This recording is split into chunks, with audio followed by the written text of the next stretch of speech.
Hi friends, இன்றைக்கி நம்ம என்ன பார்க்க போகிறோம்னா மஷ்ரூம் புலாவ் வீட்டில் எப்படி செய்யலாம் பார்க்கலாம் வாங்க. ஃபஸ்ட்டு கேஸ் ஆன் பண்ணிக்கோங்க. அதுக்கப்புறம் அதில் ஒரு பேன் வச்சுக்கோங்க.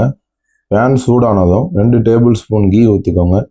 கீ நல்லா மெல்ட் ஆனதுக்கப்புறம் பிரியாணி ஸ்பைசஸ் போட்டுக்கோங்க. ஸ்பைசஸ் போட்டு நல்லா பொரிஞ்சு வந்ததும் 2 மீடியம் சைஸ் ஆனியனை கட் பண்ணி அதையும் போட்டுக்கோங்க. அதையும் நல்லா ஃப்ரை பண்ணிக்கோங்க. ஆனியன் ரொம்ப டீப் ஃப்ரை ஆகணும்னு அவசியம் இல்லை. பச்சை மிளகா போட்டுக்கோங்க. பச்சை மிளகா காரத்துக்கு தகுந்த மாதிரி போட்டுக்கோங்க. ஏன்னா இந்த ரெசிபிக்கு பச்சை மிளகா மட்டும் தான் காரம். நம்ம வேறு எந்த ஸ்பைசஸும் ஆட் பண்ண போகிறதில்ல. நல்லா கலர் சேஞ்ச் ஆனதுக்கப்புறம் 1 டேபிள் ஸ்பூன் இஞ்சி பூண்டு பேஸ்ட் போட்டு அதோட ரா ஸ்மெல் போனதுக்கப்புறம் நல்லா கழுவி கட் பண்ண மஷ்ரூம் போட்டுக்கோங்க. மஷ்ரூம் ரொம்ப சின்ன சின்னதாக கட் பண்ண வேணாம், இந்த மாதிரி 2ஆக கட் பண்ணாலே போதும். அதுக்கப்புறம் ஃப்ளேவருக்கு 1 கை புதினா கொத்தமல்லி 2மே சேர்த்து 1 கை ஆட் பண்ணிவிட்டு நல்லா வந்ததுக்கப்புறம் இப்போ அளவு தண்ணி ஊற்ற போகிறோம். நான் 1 கப்பு பாஸ்மதி ரைஸுக்கு 1 கப்புக்கு வாட்டரும் தேங்காய் பாலும் மிக்ஸ் பண்ணி எடுத்துருக்கேன். நீங்களும் அந்த அளவே எடுத்துக்கோங்க. அதுக்கப்புறம் தேவையான அளவுக்கு உப்பு போட்டுட்டு மூடி போட்டு நல்லா ஹை ஃப்ளேமில் கொதிக்க வச்சு எடுத்துக்கோங்க.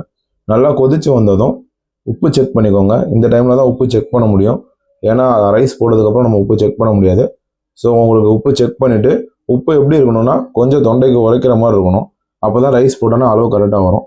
நல்லா பாயில் ஆனதுக்கப்புறம் நம்ம ஊற வச்ச அரிசி, அதான் ஊற எப்போ வைக்கணும்னா நீங்கள் குக் பண்ண ஆரம்பிக்கும் போதே ஊற வச்சுருங்க. 2 டைம் கழுவிட்டு ஊற வச்ச பாஸ்மதி ரைஸை ஆட் பண்ணிவிட்டு நல்லா லெவல் பார்த்துட்டு மூடி வச்சுட்டு ஹை ஃப்ளேமில் சுற்றி புகை வந்தோடனே ஒரு வாட்டி திறந்து மிக்ஸ் பண்ணி விட்டுக்கோங்க.